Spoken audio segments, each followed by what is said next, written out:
What are these? Fuck.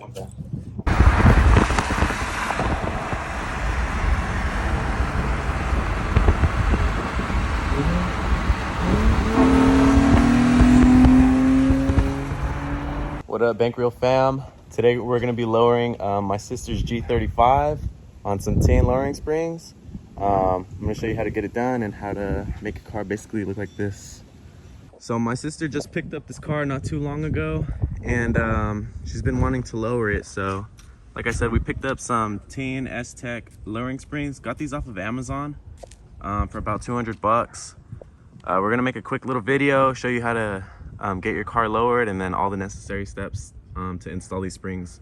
When you take the old struts out, you have to remove the old spring so we could install these. So for that, we went to AutoZone, picked up a spring compressor for 60 bucks, just rented it. And yeah, so first we're gonna get this car up in the air on 4 jack stands and then take off all the wheels. And we'll resume from there. But here's the car at stock ride height.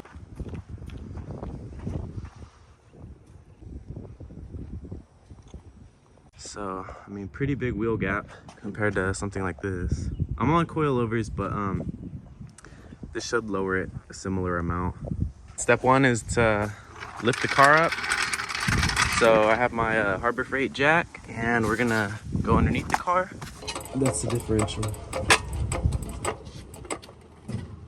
I think we're on it. Okay. All right, so we have the car up on all 4 jack stands. Leah's the lug nuts.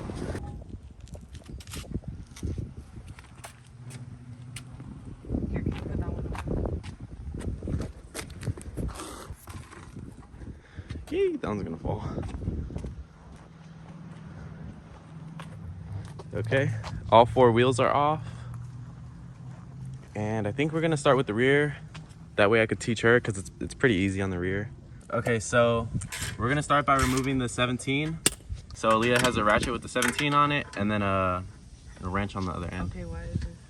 So you just line it up. She's gonna back the bolt out. So now we have to prepare for the bucket to drop. Sometimes it's aggressive, sometimes it's not. Yeah? Yeah, so I'm gonna go ahead and step in so Leah doesn't get hurt. But okay, bucket fell. There you go, you got the spring out. Easy. All right, so now we get the new spring. It's in this box. Here's the right rear spring. The letter should be facing up.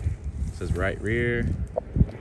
And same thing as how we removed it. That's how we're gonna install it. So first, Leah, remove this. Oh. And all you're gonna do is put that in the bucket. Like other that? way, other way. Good. Okay, now you put the new spring in.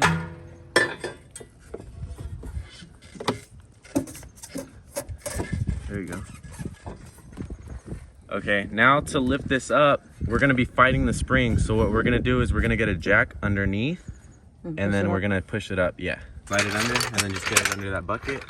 Now twist the jack to the right. It's locked in. Okay, now you can start jacking. Okay, all you have to do is line this up. Oh. So, Move your head. go ahead.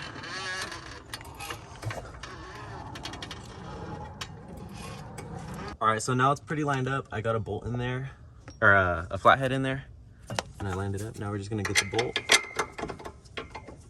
and tap it through. Okay, boom.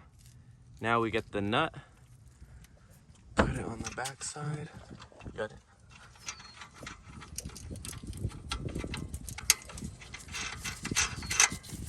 You in there? Yeah.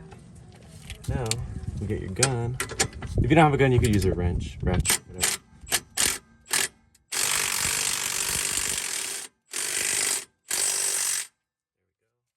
All right, that's the right rear done. It's gonna be the same process on the driver rear. So we're just gonna move on to the front now, and we'll show you how to do the front. So first thing, we're gonna pop the hood. Boom. So for the front, you're gonna have three, I think they're 12 millimeter nuts. 1, 2, and 3. And you're gonna have to remove this upper control arm. So I believe they're 14s. If you have a small enough ratchet to fit in there, I would use that, but I have ratcheting wrenches, so I'm just gonna use those. 1, 2, that should let the arm fall forward. I'm gonna remove this brake line. I think they're 12s as well. And possibly this lower control arm and sway bar and link. All right, so now we're on the passenger front. I have the 14 on there, and I have a 19. It's a little trick to get more leverage. And we're just gonna crack that bolt loose. Do the same to the other side. So I have the bolts from the upper control arm removed. They're a little bit too long, so they do interfere with that. But we're gonna work around that. So move the brake line to 12.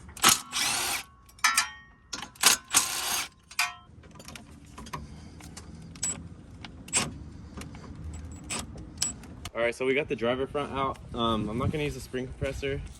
Doesn't seem like there's too much tension on this, but if it blows up, whatever, it's my fault. Blows up? Yeah, watch. This is with no spring compressor. It might fly that way.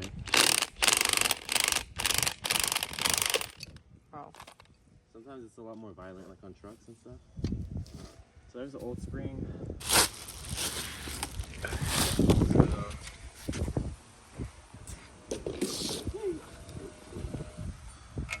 Boom. 17 is on. Gonna start it.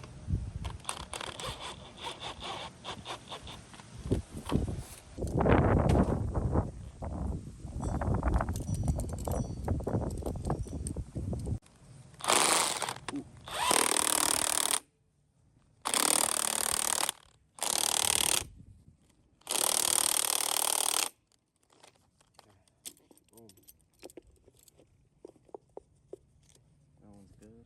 Ready to go.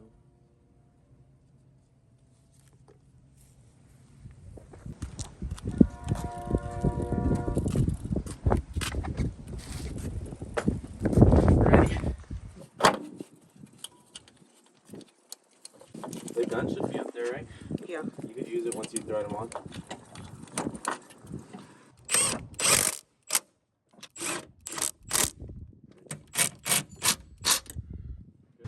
There we go. It's not going to be crazy low.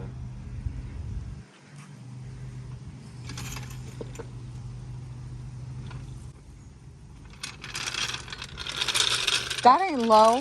I know. I'm pissed. It'll get lower.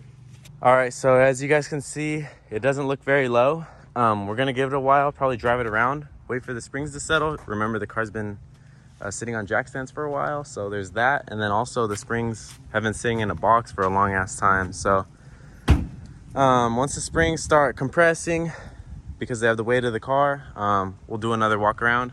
But like I said, as you can see, it's not very low right now. It looks the same. Just give it some time, drive it around, whatever.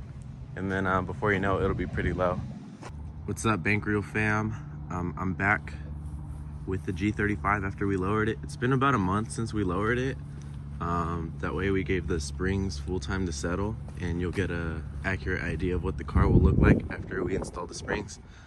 So for anyone asking, this is a 2004 G35 coupe.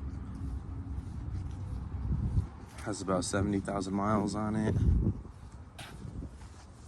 Yeah, looks pretty good. So from what I remember, they're TEIN S-Tech lowering springs, but they're for a 350Z. So it's about a 1 to 1.5 inch drop. It's a pretty comfortable height. The car definitely looks lower. It doesn't have the monster wheel gap like it used to. At the same time, it's not as low as a car that's on coilovers, but it is a lot lower than something like stock height. But yeah, stay tuned for our future installs, and we'll be back with another banger soon.